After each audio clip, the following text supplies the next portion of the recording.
अस्सलाम वालेकुम, this is Muqaddas Yaseen and you are watching crime stories. Pakistan में जहां लिविंग रिलेशनशिप की एक्सेप्टेबिलिटी रोज बरोज बढ़ती जा रही है, वहीं निकाह करने वालों को सरेआम कत्ल किया जा रहा है। कराची में एक ऐसा ही वाकया पेश आया है। आइए जानते हैं इसकी मजीद तफसीलात क्या है। समा डिजिटल के नुमाइंदे आमिर मजीद से। वेलकम आमिर। बहुत शुक्रिया। आमिर, मुझे बताएं कि कराची में एक वाकया पेश आया है कि उन्होंने निकाह किया था, लेकिन उसके बावजूद उनको सड़क के ऊपर सरेआम कत्ल किया गया। बिल्कुल मुकद्दस, ये वाकया पेश आया है 25 मई का ये वाकया है और कराची की शाहराह है जिसको नेशनल हाईवे कहते हैं। वहाँ पर ज़िला मलीर की एक कोर्ट वाक़ है और उससे कुछ ही दूर फासले पर वाक़ है नादरा का दफ्तर, जिसके बाहर देखा जा सकता है एक सीसीटीवी आई, जिसमें हम देख सकते हैं कि एक सफ़ेद रंग की गाड़ी है और वो जा रही है। इसी इसना में दो मोटरसाइकिल सवार शख्स आते हैं और जो पिछली सीट पे बैठा हुआ शख्स है वो कार पर फायरिंग करता है और चला जाता है। और उसके बाद के भी कुछ बड़े दिलखराश मनाजिर हमने देखे, जिसमें एक लड़का और एक लड़की को देखा कि वो गाड़ी की बैक साइड पर जो है मुर्दा पाए गए। बिल्कुल, ये वाकया मुझे याद दिलाता है कि आज से 10-15 साल पहले जब हम रिपोर्टिंग करते थे कराची में, तो ऐसा ही होता था कि टारगेट किलिंग के वाकयात होते थे। बहुत सारे टारगेट किलिंग वाकयात उस टाइम पेश होते थे। ऐसे ही है, और मोटरसाइकिल सवार आते थे, इसी तरह फायरिंग करके जो है वो चले जाते थे। कराची में चूँकि 5 नवंबर 2013 का जो रेंजर्स ने ऑपरेशन किया, उसके बाद हालात काफ़ी बेहतर हो गए थे। तो इस वाक़े की जब सीसीटीवी फुटेज मंजर आम पे आई कि वही पुराने दिन याद आ गए, जब हमने एक दिन में 10 अफराद 20 अफराद, मैंने खुद 54 अफराद की टारगेट किलिंग जो है वो रिपोर्ट की है होते थे। इस पर जो पूरी सिंध हुकूमत है वो हिल गई, ये क्या हुआ है। और जो आईजी सिंध हैं जावेद आलम ओडो, उन्होंने एडिशनल आईजी कराची आज़ाद खान को टास्क दिया कि इस वाक़े में मुलव्विस मुल्ज़िमान को जल्द अज जल्द गिरफ्तार किया जाए। मुकद्दस, मैं आपको बताता हूँ कि ये जो अफराद, एक खातून और मर्द जो इस वाक़े में जहाँ बाक हुए, ये हैं कौन। जो खातून है उसकी उम्र 20 साल थी और इसका नाम नादिया है, और जो लड़का था, जो मर्द है जो इस वाक़े में जहाँ बाक हुआ, उसका नाम नजीउल्लाह है। इन दोनों ने पसंद की शादी की थी। और क्या ये फैमिली इन्वॉल्व थी जब इन लोगों ने शादी की कि इन्होंने घर वालों से छुप के पसंद की शादी की है? मुकद्दस, आहिस्ता आहिस्ता जैसे ये स्टोरी अनफोल्ड करूँगा तो उसके अंदर सारी तफसीलात बताऊँगा, लेकिन आपके एक सवाल का जवाब फ़ौरन दूंगा कि शादी जो है उन्होंने छुप कर की थी। भाग कर की थी। भाग के की है। भाग कर की थी। होता कुछ यूँ है कि नादिया और नजीउल्लाह पेशी पर मलीर कोर्ट आते हैं। होता यूँ है कि 19 मई को थाना सच्चल में एक मुकदमा दर्ज होता है, जो कि नादिया के वालिद असलम की मुद्दत में दर्ज किया जाता है, जिसमें असलम ये बताता है पुलिस को कि इसकी बेटी नादिया को नजीउल्लाह नामी शहरी ने वरगला फुसला कर ले गया है और उसके ऊपर शुबा है कि उसने उसकी बेटी को अगवा किया, और अगवा का मुकदमा दर्ज हो जाता है नजीउल्लाह के खिलाफ। पुलिस कोशिश करती है नजीउल्लाह को गिरफ्तार करने की, लेकिन जब नजीउल्लाह का कोई सुराग नहीं मिलता तो पुलिस नजीउल्लाह के वालिद को गिरफ्तार कर लेती है, हिरासत में ले लेती है। ओके, ठीक है। जब नजीउल्लाह को पता चलता है कि उसके वालिद को गिरफ्तार कर लिया, तो अपने वालिद को रिहाई दिलवाने के लिए वो एक वकील की जो सर्विसेज है वो लेता है, और वकील उसको बताता है कि आप इस तरह कोर्ट में पेश हों और कोर्ट में जाकर अपना बयान दें, और इसके बाद आपके वालिद को रिहाई मिल सकती है। और ऐसा ही होता है। 25 मई को मलीर कोर्ट पेश होते हैं दोनों, नादिया और नजीउल्लाह। वहाँ पर जाकर अपना जो निकाह नामा है अदालत के सामने पेश करते हैं। अदालत उसकी तस्दीक करती है, और तस्दीक करने के बाद नजीउल्लाह का जो वालिद है, जिसको पुलिस ने हिरासत में लिया होता है, उनको छोड़ दिया जाता है। उसको छोड़ दिया जाता है। और कोर्ट में पेशी के बाद दोनों मियाँ बीवी वापस जा रहे होते हैं। ये एक रेंट की कार होती है जिसके अंदर वो बैठे हुए होते हैं, और वो वापस हैदराबाद जा रहे होते हैं कि इसी स्ना में जैसे ही वो नेशनल हाईवे पर वाक़ नादरा के दफ्तर के पास पहुंचते हैं, तो दो मोटरसाइकिल सवार वहाँ पर आते हैं, और पीछे बैठे हुआ जो शख्स है वो उसको फायरिंग कर कर दोनों को कत्ल कर देता है।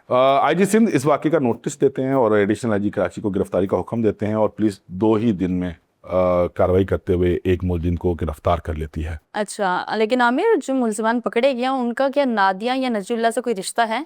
बिल्कुल मुकद्दस, जो मुलजिम पकड़ा गया इसका नाम साजिद है, और वो नादिया का सगा भाई है। और उसने एतराफ़ जुर्म भी कर दिया है, और उसने पुलिस को बताया भी है कि उसने ना सिर्फ नादिया बल्कि अपना जो बहनोई है नजीउल्लाह, उसको भी कत्ल किया है। अब इस वाक़े की कुछ तफसीलात हैं, ये साजिद ने बताई हैं और ये कत्ल क्यों किया उसने। पहले बहुत चहमागोइयाँ हो रही थी कि ये गैरत के नाम पर कत्ल है, बिल्कुल, मुझे भी अभी तक यही समझ आई कि उनको पसंद नहीं आई कि अपनी बहन ने अपनी मर्जी से शादी की है, इस वजह से उसको कत्ल कर दिया गया। मुकद्दस बिल्कुल ये वजह नहीं थी। अच्छा। होता कुछ यूँ है कि नादिया की शादी एक सईद गोपांग नामी शहरी के साथ तय कर दी जाती है, इनकी मंगनी भी हो जाती है। अच्छा, ऐसा नहीं है कि ये सईद गोपांग रिश्ता लेकर आते हैं और रिश्ता पसंद आ जाता है और उसकी शादी नादिया की जो है वो तय कर ली जाती है, बल्कि नादिया के वालिदैन उसको 3.5 लाख के इवज़ फ़रोख्त कर देते हैं सईद गोपांग को। ओके। ठीक है। और जब नादिया भाग कर शादी कर लेती है तो सईद गोपांग जो है फैमिली से मुतालबा करते हैं कि या आप 3.5 लाख रुपए हमें दे दें या अपनी बेटी को आप मार दें। जो साजिद है उसने अपना जो बयान पुलिस को दिया है कि तकाजा किया जा रहा था सईद गोपांग की तरफ से कि या 3.5 लाख रुपए दें या अपनी बहन को मार दें। उनके पास इतनी रकम थी नहीं कि वो उसको लौटा सकें, तो उन्होंने यही बेहतर जाना कि वो अपनी बहन को और बहनोई को कत्ल कर दे। कत्ल बहन को करना था। सईद गोपांग ने जो शर्त रखी थी। जी, जो शर्त रखी थी वो शर्त ये थी कि नादिया को कत्ल कर दिया। लेकिन जो मुल्जिम साजिद है उसने बताया कि जब वो वहाँ पर वो कुएं पर मौजूद था तो उसने जो है ये तय कर लिया था ना सिर्फ वो अपनी बहन को मारेगा बल्कि अपने बहनोई को भी मार देगा। अच्छा मुकद्दस, इसके अंदर सबसे अब हैरानकुन तफसीलात वो ये हैं कि दोनों मियाँ बीवी बग़ैर किसी को बताए मलीरकोट आए और उनकी ये कोशिश थी कि उनका कराची आना और कराची से वापस जाना किसी को पता ना चले। लेकिन इसके बावजूद ये इन्फॉर्मेशन लीक हुई, ये इन्फॉर्मेशन दी गई साजिद को और बताया जा रहा है कि साजिद जो है वो शख्स था जिसने फायरिंग की। लेकिन जो मोटरसाइकिल चला रहा था वो सईद गोपांग का भाई आबिद गोपांग था। ओके। ये इत्तलात मुल्जिमान तक पहुंचाई गई कि जोड़ा मलीर कोर्ट में मौजूद है और वो अपना निकाहनामा मलीर कोर्ट में जमा करवा चुका है और वापस जा रहे हैं। तो इतनी इंफॉर्मेशन के पास थी कि वो असला समेत जो है मलीर कोर्ट पहुंचे और वो उनको मलीर कोर्ट से ही उनका ताक़ुब कर रहे थे। और जैसे ही मैंने आपको बताया कि नादरा सेंटर के पास गाड़ी पहुंची, उन्होंने वहां पर उनको फायरिंग करके कत्ल कर दिया। लेकिन ये इन्फॉर्मेशन दे कौन रहा था सारी? मुकद्दस, ये बड़ी तशवीशनाक बात है कि ये इन्फॉर्मेशन लीक कैसे हुई। ये एक बहुत ही सीक्रेट विजिट था और पर्पस यही था कि कोर्ट पेश हुआ जाए और अदालत जाकर निकाहनामा जमा करवाया जाए ताकि नजीउल्लाह के जो वालिद हैं जिसको पुलिस ने गिरफ्तार किया हुआ है उनको छुड़वा के घर वापस ले आए, उनको छुड़वाया जा सके।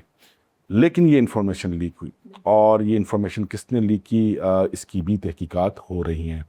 तो एक बड़ा दिल दिला देना वाला वाक़या, काफ़ी सालों के बाद हमने देखा कि कराची के अंदर इस तरह का टारगेट किलिंग का एक वाक़या पेश आया जिसको शुरू में इसको टारगेट किलिंग कहा जा रहा था, फिर उसके बाद बताया गया कि ये जो है ऑनर किलिंग है। लेकिन इस वाक़े की जो तफसीलात ताज़ा हमारे सामने आई हैं उसके मुताबिक जो मुल्ज़िम हैं और उनकी जो फैमिली है उन्होंने अपनी बहन को फ़रोख्त किया था 3.5 लाख रुपए में और जिन्होंने ख़रीदा था, जो ख़रीदार है वो तकाजा कर रहा था कि 3.5 लाख रुपए वापस दिए जाए या तो उसको मार दिया जाए। अच्छा आमिर, मुझे बताएं कि सईद ने डिमांड रखी, उसकी वजह से मेरे ख्याल से लड़की को कत्ल किया गया, तो अभी तक पुलिस ने सईद के ऊपर कोई एक्शन लिया?